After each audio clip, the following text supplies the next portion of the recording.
All right, everybody, welcome back to the Sarah Centrella Show.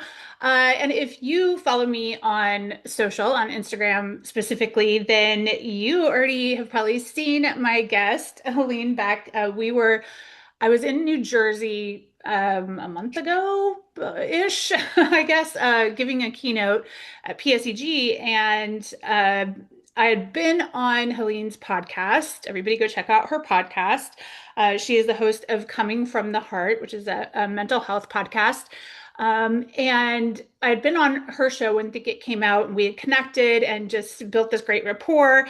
And she lives in New Jersey, and so we got this great moment to meet in person and have some lunch and freeze our asses off down by the water, looking at New York City and all the good things. So I've been waiting for our conversation to kind of switch places, if you will, and get a chance for you all to know Helene a little bit. So welcome to the show, Helene. Thank you so much for being here. Oh my goodness. Thank you, Sarah. I'm so excited to, be in the role of just the guest. It's a little Yeah. weird, but I'm so excited just to see you again. I believe we built this really nice friendship, and that day in Hoboken we were freezing. So I'm We glad were that I'm not freezing. freezing. Yes, and it was fun and lunch. And I think I said to you, you don't meet people by random. I believe the Right. universe brings you together. Absolutely. And whenever you have that like-minded moment, to me, it always takes a little like conscious awareness so that you'll make the extra effort and reach out to each other and, build a connection because that doesn't happen automatically. And an initial like, hey, this is a cool like-minded person can happen automatically, but the rest of it is up to us, right? Like we have to follow through. So Totally. I love that. And your podcast, you've had your podcast since 2020. And we're going to get into kind of all of that and into mental health and your advocacy for it and why you're so passionate about it. But what I would love to know, kind of starting off, is can you take us back to whatever starting point feels comfortable for you to really walk us through, like, what was your kind of life-changing moment that started all of this for you? Interesting. We were just talking moments, and I've shared with you having vertigo is what happened to me. 2019, I was pretty much living my life as a college professor, working with grad students. I ran a department, I was an administrator. And I had gone through vertigo. Maybe some people don't know this, years before. Actually, I guess it was my late 20s. I was going for my master's degree. And again, I was under stress. When I say again, I was in stress in both situations. So the why and the how of vertigo is pretty unforeseen, not really definable. But I believe that stress had a lot to do with it, hormones had a lot to do with it, life, etc. And maybe allergies and whatever. But going through vertigo the second time, prior to the first time when I was going through my master's program and so forth, was very different because the severity of the symptoms of going through it the second time were rather debilitating. I was still trying to live my life and drive my car and do my 4 hour commute every day and be not only an administrator, a mom, and all the other roles that we all take on. And I had to leave. I left December of 2019, and 2020, of course, the pandemic hit in March. So I went out when the pandemic pretty much was happening. So it was pretty synchronous at the time. So I really didn't have a choice. I went out on a disability. I was not able to function properly, and I was pretty much lost. I Yeah. was really, really lost. Yeah. For those listeners who might not know really or have like a very vague idea of what vertigo is, can you walk us through what that's like? It's rather like hell. Yeah. I mean, I experienced it twice. I'll take you back to when it happened. It was the summer, really, of 2019, that August. Rolled over in my bed. I Mm. rolled over in my bed, and the room started to spin and take off on me. Oh, And it was, people can equate it to the worst hangover of your life. Um, to feel that what that sensation feels like, and it didn't stop. And, when you're trying to navigate and get out of your bed and kind of resume whatever that's called normalcy, it's not only is it physically debilitating, but it's also mentally debilitating. Yeah. And what I didn't realize in that moment, that the mental health part of it was so much of what I was going to deal with. So it came and it went, meaning the symptoms came and went. I somewhat navigated to resume my position as a parent, a teacher, all the other roles, a partner in my life with my husband. But it was in such a bad state, meaning how I was feeling on the day to day, because I was still literally Yeah. trying to do me why these symptoms were happening. So I eventually went to many, many doctors and finally landed at an ENT who said, you should look into going for physical therapy. Now, Mm. I don't how do I say this? I didn't go to physical therapy right away. I thought that there was other modalities that I could figure out because the first time I had vertigo, I really didn't go in that route. So it took me quite a long time to really move forward and start feeling better. It was a very, very dark, dark, dark place that I was in. Oh my gosh, I can imagine. So I've experienced it in very small um, moments. Like the one moment that absolutely completely comes to mind for me was when I was driving in Cinque Terre in 2016 when my kids were with me on that trip, and there was this. I mean, there's cliffs, like 400-foot drop cliffs on one side and 400 straight up on the other side, and you're driving on a one-lane road without a guardrail, and buses are coming at you. And it was this insane where it's kind of like in the dream where you feel like you're falling. So Yes, I don't know if any of yes, this was what you had, but I literally was like, it was the most disorienting and terrifying thing because in the moment I I couldn't sense what was reality and what, and then even getting out of the car and walking over by the cliff, like I couldn't stand. I kind of felt it was almost like walk, like how they say sea legs, or trying to walk straight on a tilt-a-whirl. Like if yeah. that, Oh no, where you're yeah, just yeah. like, what Hmm. is happening? The room is Right, moving. right. You don't have a sense of like, am I standing straight or am I leaning? It's the No, no, craziest yeah, feeling. And it comes and goes, yeah. right? Like for you, did it kind of come and go so there wasn't Yeah, the yeah, predictability?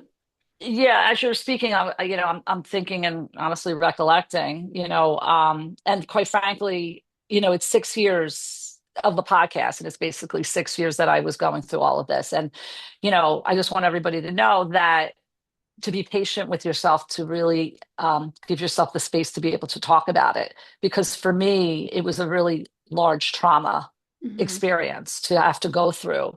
And, to be able to sit here and express how I'm feeling, I really hope that I can touch other people to understand that you're not alone. Because in Yeah. those moments, it is so, so difficult to really understand. For me, or from what I've been told, it was crystals in my ear. Like what happens Okay. is that there's certain crystals in your ear, and for whatever reason, they shift and they move. So there's different methodologies when you seek out a practitioner, like a physical therapist or an ENT or someone who's trained in the Eppley method, where they literally put you on a table and they maneuver your body, Wow. which Yeah. quite in itself is excessively traumatizing, Yeah, I to can say the imagine, least. especially when you're feeling all of that. Yes. So you had mentioned that what was even more almost shocking or traumatizing or whatever the word is, even more than the physical symptoms was the kind of maybe tidal wave of emotional health stuff that Yeah. happened afterwards. Walk us through a little bit of what that was like and how it kind of sparked this advocacy journey that you've been on Mm. ever since, like why it matters so much to you. Well, again, thank you for allowing me to share this because I really just, going through it at the time, you just want to survive. Right. Just want to put it out there. You just want to be able to walk across the room. And we're talking baby steps.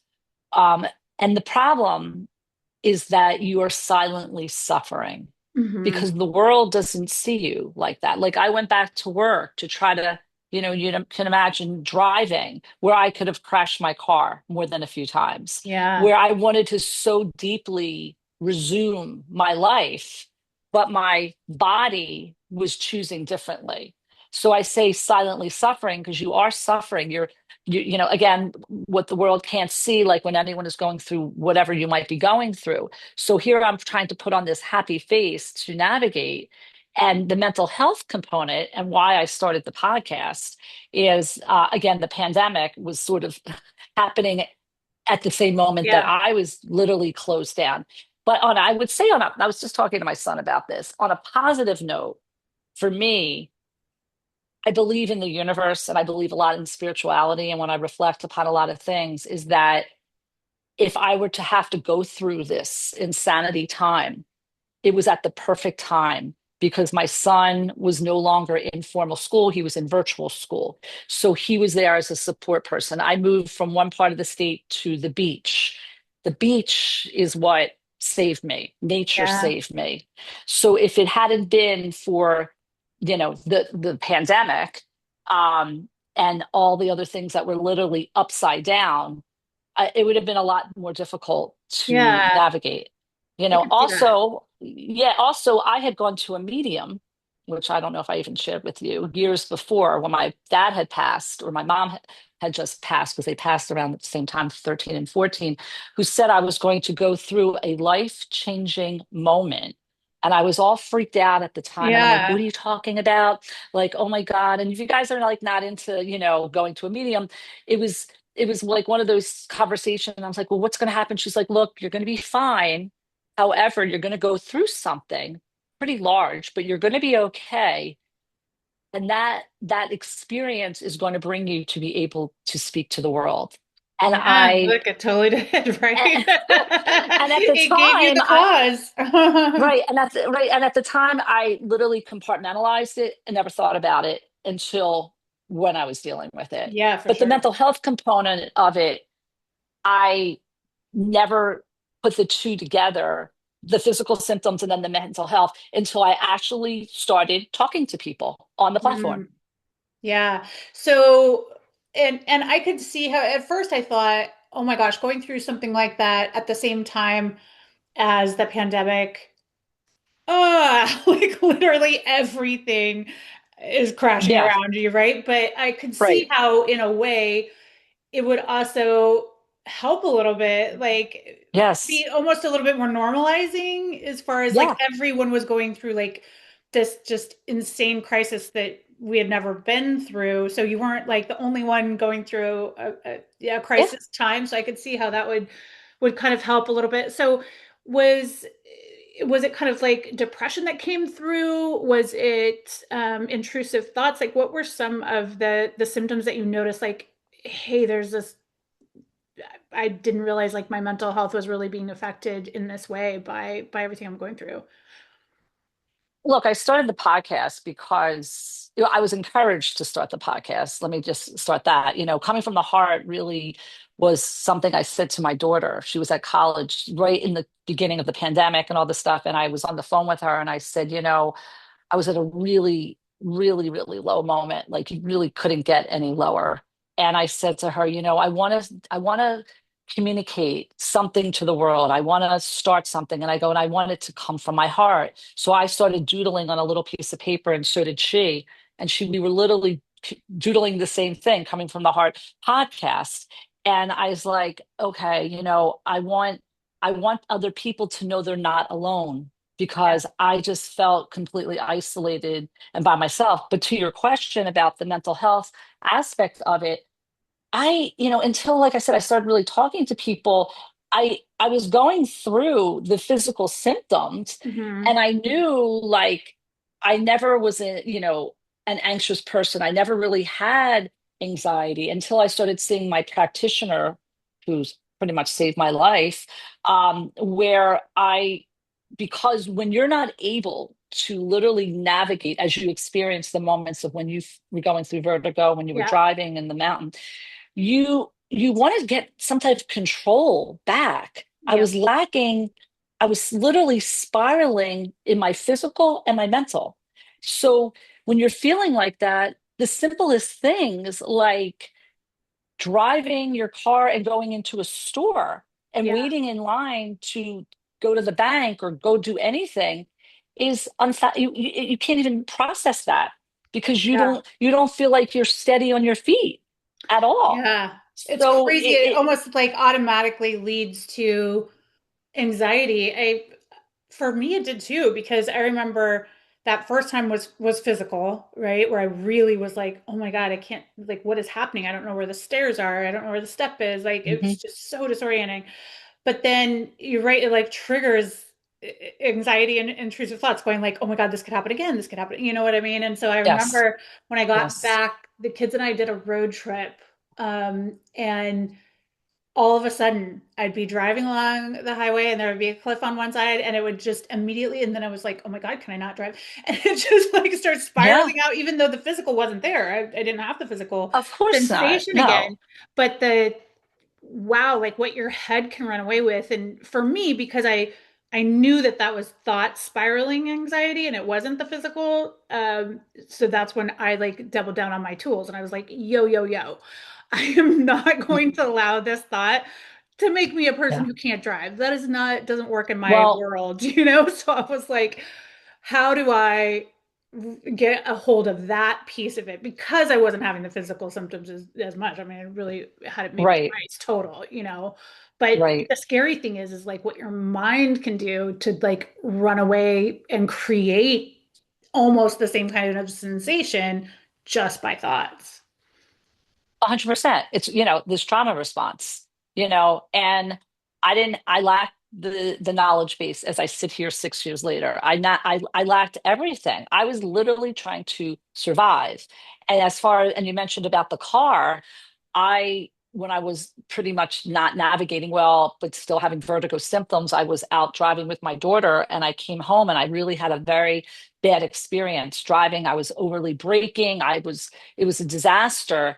And I didn't get back into my car Hmm. for a large period of time. Yeah, And, I could you see that. know, Yeah, because the fear, like, I didn't. yeah, I didn't. And, one afternoon, this was maybe a few months later, my son was still like, it was before the pandemic. I went on YouTube, Sarah, and was looking at videos, not having a therapist, yeah, not anything, and made myself get back into my car while I was watching the YouTube video to drive to a mall that was literally around the block. Thank yeah, God I didn't crash the car, but I really never talked about yeah, this openly, yeah.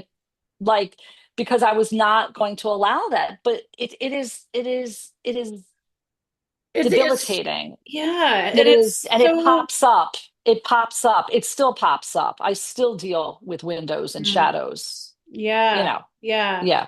And so on a tactical level, does the physical vertigo that you experience, does it ever go away? Is that something that like you essentially, are healed, whatever, like it's fixed, let's say? Um, Good question. I don't know. I So don't you know. haven't, it hasn't been Um, pervasive the I last several years. I, yeah, I believe, look, when I went to my physical therapist, she gave me certain well, I wouldn't say guidelines. She gave me exercises and I Yeah. still do them today. Like, if I know I'm like pointing to my neck. Yeah. I know if my neck is stiff, I wake up in the morning, I'll stretch. I'm mindful a lot of things that I do in the morning. I do certain types of neck or Right. exercises. Sometimes I feel like it's a little bit OCD that I'm doing it. But Not that that, probably I'm helps negating. prevent the physical symptoms Right. from happening. Yeah. Right. I don't drink alcohol anymore by choice. If Yeah. rarely ever. There's certain things that I don't really go into, like, let's say a hot tub, very hot shower, things Yeah. like that. Whether that would exacerbate it or not, I don't know. I mean, what's interesting is when I look back at the first time I had it, and then I got pregnant soon after. And when pregnancies, Yeah. your body and your chemistry, everything Right. changes. I pretty much resumed my life. Like I had my daughter, I lived whatever I was doing. I'm sure I had, went out to have a drink or whatever, like Yeah. normalcy. The second time around, Not so much. Yeah, Not so yeah. much. I mean, there was so many other factors, right? Like the second time around Yes. that were kind of Yes. compounding all of that. So then you make a decision, probably a tough decision to leave your career. And Yes. you had this great career that you'd worked really hard on, I'm sure, to get to where Yeah. you were at as a professor. What has that journey been like? In reinventing yourself in a way, right? Becoming an Thank you. entrepreneur, following a Yeah. passion, trying to turn passion into a business, just all the things. Well, thank you.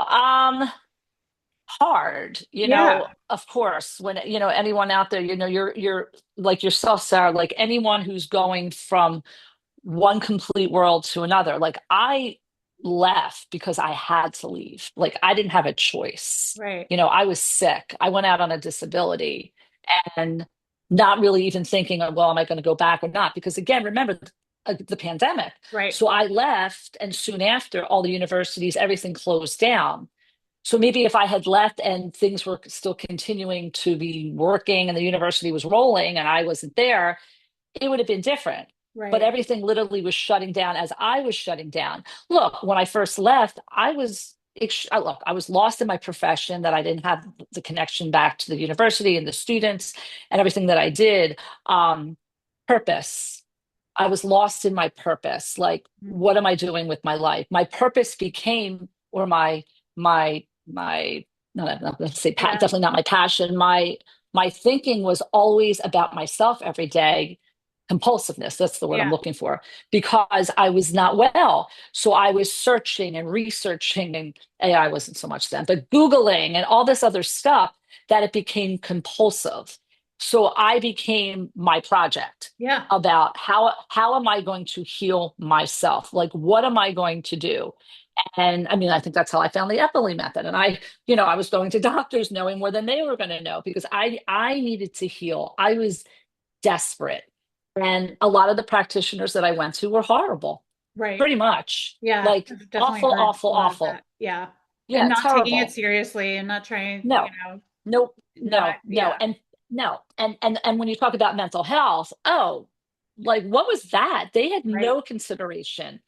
I would walk out of doctor's office crying most of the Yeah, time. yeah, And that's where the podcast moment came to play. I mean, like I sat down in June 10th, 2020 at my Mac and was like, okay, I said to my daughter, I'm going to do this. Do you want to do it with me? Because I had no clue really of what I was going to do, but I knew I had a purpose. And yeah, I knew that that purpose would connect to other people. And that if I could touch other people's lives, then I had something that I needed to do. yeah, absolutely. What has it taught you? What have you learned through this journey of talking to probably hundreds at this point, or more guests, uh, Yeah. hearing just probably every varied story under the sun? Yeah. What have you learned about mental health, first of all? Maybe a couple broad scope things, like how it's affecting people, who it's affecting, how it's showing up, what that really looks like after all these conversations. Yeah. Well, to point, look, mental health prior to the pandemic was not a discussable thing. No Yeah, one really talked about it. Man, maybe people went to therapy here and there. For myself as well. Stigmas, oh, you don't really talk about that yeah, stuff. And like I said, when I first started the podcast, I didn't really reference it as a mental health podcast. It was just more about sharing my journey, connecting to people, and so forth. But to your point of what I've learned about people's journeys is that everyone who I've spoken to has the same needs, the same wants, and the same purpose. Everybody wants to be seen, everybody wants to be heard, and everyone never wants to feel alone. yeah, And, those are definitely pivotal things that I think about. And I also think about, I sit on my perch here and I speak to the world, and you look a certain way and this and that. But everyone has had this journey from when I started this podcast. I'm definitely not the person who I am right now. right. Absolutely not. I have grown with every person that I've ever spoken to. Every person's journey touches my heart because I understand, like I see Yeah, you. I see you. Like, because I get like emotional talking about it because, there's so many situations of people that have spoken to me from women's empowerment to sobriety to you name it, from Yeah. celeb like people to community people. And everyone really just wants to share their journey of how they were able to be empowered or not, Mhm. and for me, I just have gratitude that these individuals want to come on and talk to me. I'm so honored to amplify these voices. Yeah. Yeah.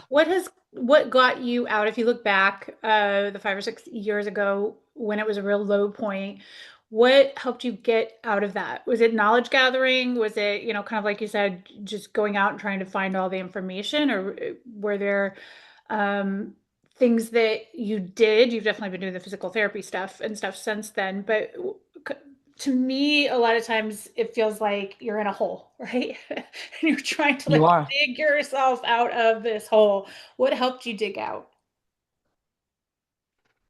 Nature, Yeah. community, people that love me, people that I hold close to my heart.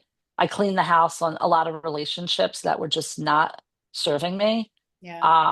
I realized, the people that were kind and loving and that saw me, I started crying, like Yeah. really have seen me at my lowest. I had a billboard in Times Square honored for coming from the Heart Podcast. It was picked from the Times Square Alliance, and now Amazing. it's been picked from the Venice Biennale in Venice, Italy. That's And amazing. yeah, and I look to that, and that's talking about what look up means to me and to a community of people.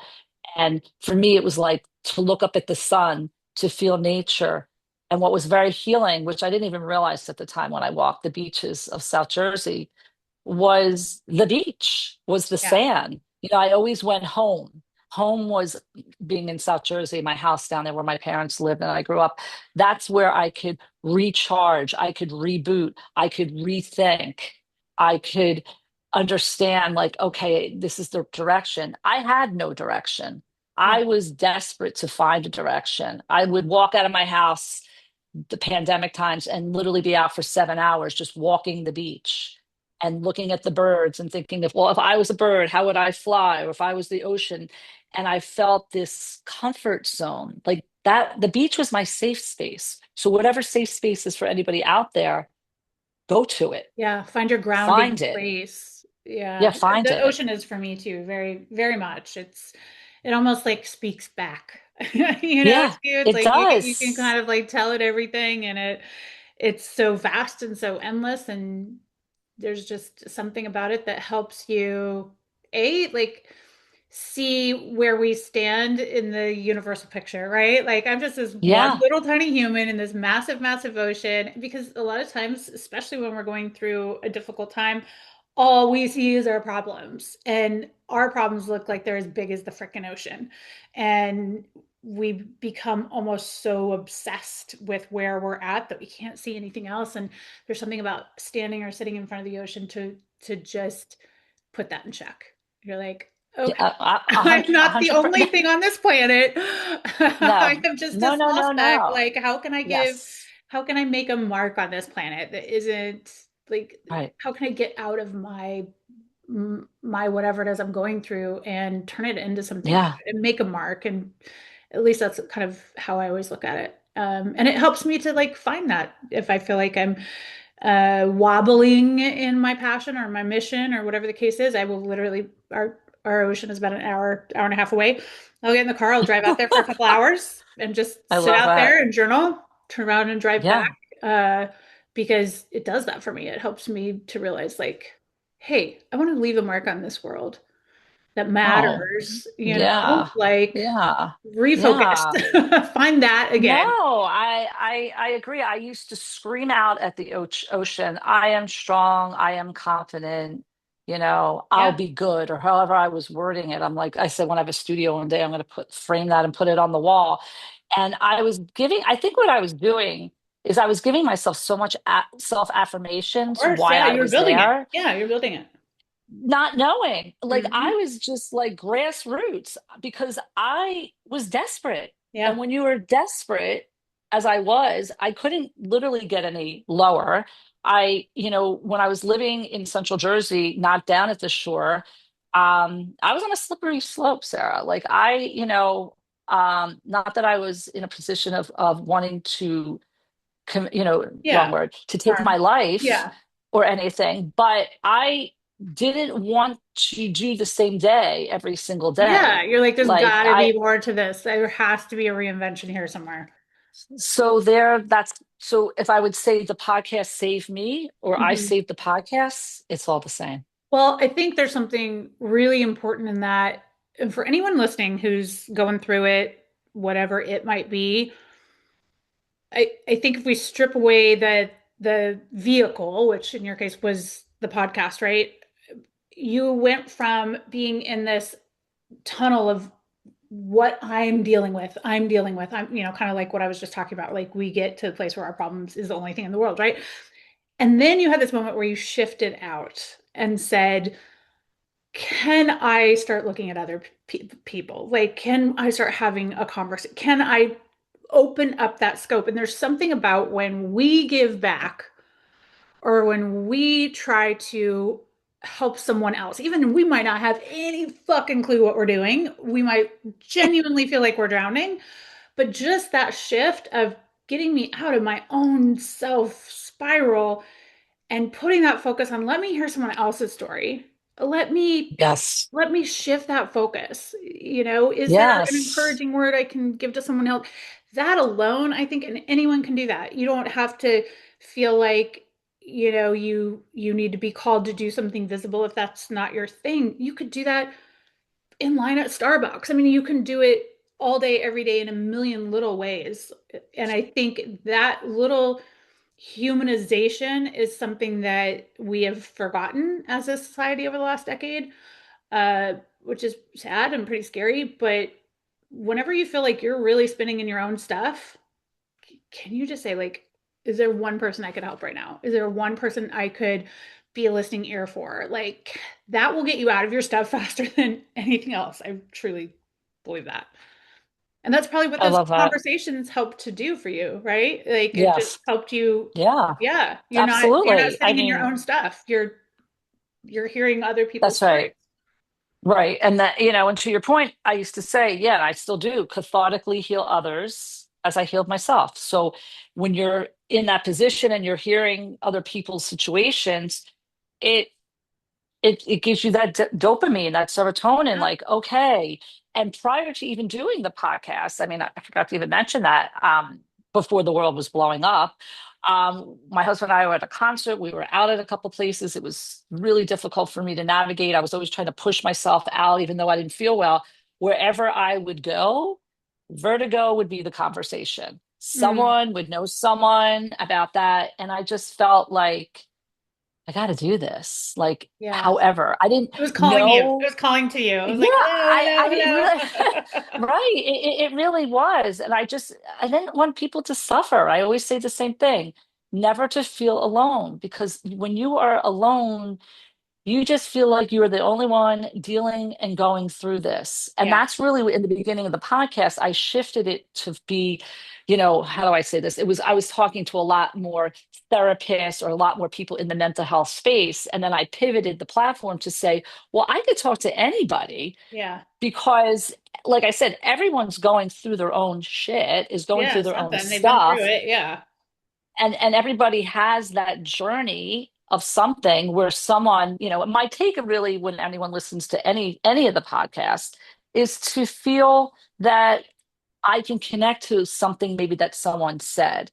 right. So it's not so much about Helene, it's about what the conversation was leading towards and Mhm. how that, I can feel empowered by that and so forth. So that's always What my advice would wish. you give to anyone who right now is in maybe that dark place, is going through it, and collectively, we as a country are going through it on some level. So probably everyone is going through some sort of something right now, but Yeah. especially if you're going Yeah. through something personal on top of just all the chaos that's happening, what advice would you give to them if they're in that dark place? Don't give up on yourself. Just don't give up on yourself. I mean, I think too. where I am right now and where I was 6 years ago. And I'm really trying to give myself the grace of, wow, this is where I came from and this is where I sit. And I think we're also like, oh, well, what am I going to do next? And, where's my platform going to go and this and that. But I'm trying to celebrate the Helene that had Yeah. vertigo, that didn't have a clue, to where I'm sitting right now and where I'm going to go. The universe has its plan. I'm sort of just filling in the gaps. Like I believe solely in the universe, in everything in my life. I think I became a little bit more spiritual maybe in the last 2 years about Yeah. gratitude and spirituality and kindness. Just be a Hmm. nice, kind person. Kindness goes a long, long way. And Especially today. It yeah, could especially, literally be your yeah, superpower in the world we're living in right now. If you're yeah. kind, you So, have a superpower. so I just think, right, you believe in yourself, trust yourself. It took me, I didn't trust myself. I hated myself, Hmm. actually, because when you're going through something, You you don't don't want to feel like be that. yourself. Yeah, and you're just like, No, I don't like any yeah, of this. Yeah. no, you don't want to be that version of yourself. But like, I don't know, I just believe that you go through shit to evolve to Yep. where you're going. And Yep. in the depths of hell, as we talked about your journey on my podcast, it's hang in there, don't give Yep. up. I love that. That's amazing. Thank you so much for sharing your story, your wisdom, and just shining a light on a topic that's really, really important. And a reminder to anyone out there, if you are going through it, talk to someone. If you feel like you don't have anyone in your life who is a good listener, who won't judge you, who will allow you to share what's going on in your world, find a therapist, find a community, find there's so much out there now, because you should never feel alone. You're not alone. We've all been through it. Anyone who's pretending they're not is honestly someone I do not respect, because you're pretending you're not. We've all been through it on some level or another, so why don't you just cop up and own it? Let me just say what I think. Say what you think because it's your podcast. So Right? do you. Oh my God, All you're right, amazing. everybody. Well, if you found value in this, please do the kind thing, leave a review, go follow Helene's podcast coming from the Thank you. heart. Please comment, please share, please do that stuff, because that is the give back for people like Helene and I. It takes a lot of energy to come and pour in all the time, and to make sure that these conversations happen, but you are the thing that powers them by giving back in that way. So, thank you so much for being on Well, today's thank you. conversation. Thank you. Thank you. And thank you for giving me this space. You're the Absolutely. And best. everybody, until next time, get out there and hustle and thrive.